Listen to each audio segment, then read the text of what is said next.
Now last weekend I took my son to an estate auction. Now I didn't plan to buy anything and definitely I didn't plan to bring home a vintage radio. And as interesting as it was, the owners actually they didn't even recognize it themselves. They had obviously no idea if it even works, and thus I got away with it for free. So let's see. Now, I was told that my grandfather used to be an auction junkie.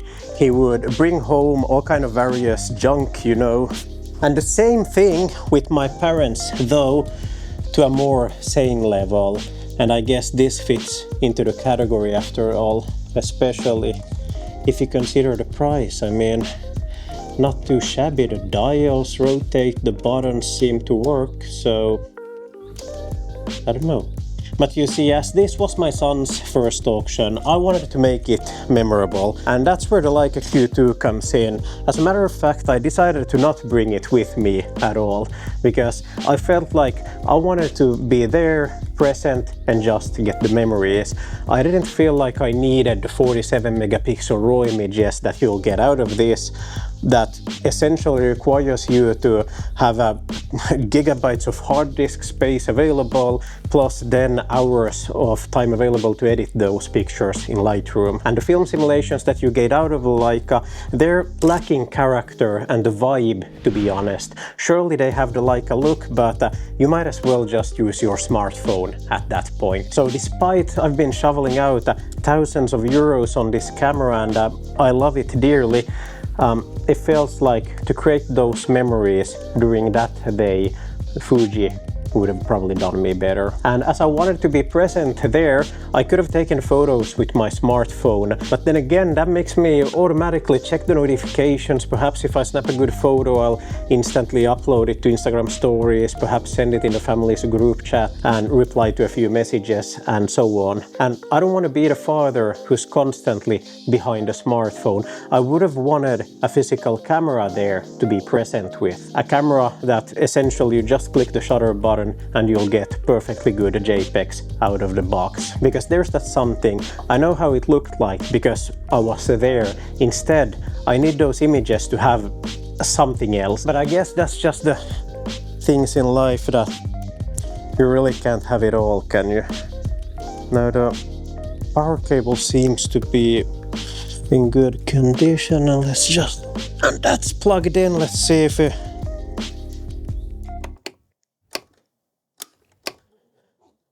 would have been too good if it worked, but let's see if we can open up the back panel and oh, there's something. Ooh. Oh yeah, here seems to be, let me just plug this in here. There seems to be a loose cable. Whoa.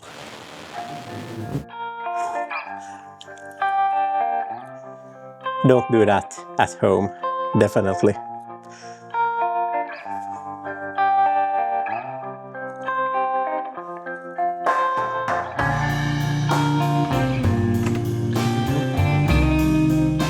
I'll be damned. About time that you finally turned the dial. I've been looking for you, Andreas. Name's Dusty. What was it? How did you just... If you're gonna speak, then speak. Even if it's just one word per decade. Just for the love of God, stop stuttering. I mean, how did you just don't expect a casual reaction. I'm gonna unplug. Please don't unplug me anymore. Now ask me and I have to say that I have absolutely no idea what this is. Perhaps a fluke, a malfunction, or am I even hallucinating? Well, I don't know. Though she's scared, I did some digging. No brand on the radio, just a sticker on the back that says property of Sir A. Joseph H. Now, I like to think that Dusty actually was someone once. Or then maybe he's just every voice I've ever ignored. So let me get this clear, you're a talking radio. I was more than that once. I was a filmmaker, a film photographer. I was a storyteller. I shot things that actually mattered long before megapixels started thinking that they could replace the story. But you said you've been looking for me. Now, why is that? Andreas, listen, I ain't your conscience, never was. I'm just part of you that remembers what it used to feel like taking photographs. Okay. Before you started overthinking everything. But we seriously have a lot to talk about. About the Fuji X-Half. You're literally waking up from a god knows how long sleep or coma, whatever it is that your radios do, and then you wake up and you want to talk about gear. Yes, I know.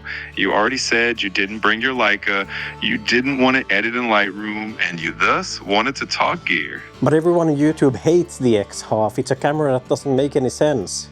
Yes, they do, and why is that? Well, first of all, it's expensive AF. It shoots only JPEG. You really can't use it for commercial purposes because of that. It has the vertical sensor, and I mean, it feels like plastic and whatever. It's not just worth the money, okay? Do you realize the controversy? What do you mean, controversy? Let's put it this way. What's your hourly rate on editing pictures? You're not doing it for free, are you? So factor that into the price. Well, I mean that... Fuji, you're paying for saving time. Fuji makes some of the best film simulations out there. When you see the price of a Fuji, do you recall to factor in the time saved? You don't need an Instagram filter or expensive Lightroom presets. Plus, the image, where's the first place you're going to post a picture? Well, probably an Instagram story, I don't know.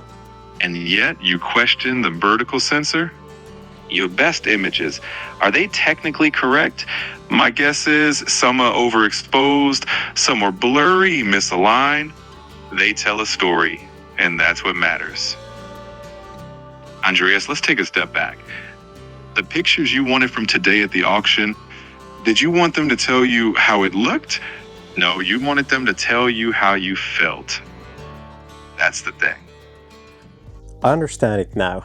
The Fuji X-Half sure has its technical limitations, but for a camera that's geared towards capturing memories, not dynamic range nor billboard-sized resolution photos, it does what it should. It's the perfect camera to create memories. You can sit in a restaurant just like back in the old days. You have the benefits of a digital camera with the advantageous limitations of old times, before everyone was addicted to their phones. Now, I don't own a Fuji X-Half, but it feels like, as of currently, I'm literally the only one on YouTube who understands why it exists. And as for Dusty, I'm glad you could meet him. I didn't plan on original having a sidekick, but I guess sometimes stuff just happens. And thinking about it, perhaps we all could use a little bit of grit in our otherwise perfectly exposed frames. You know, for character. Thanks for riding fences with me today, and I'll catch you next time. See ya!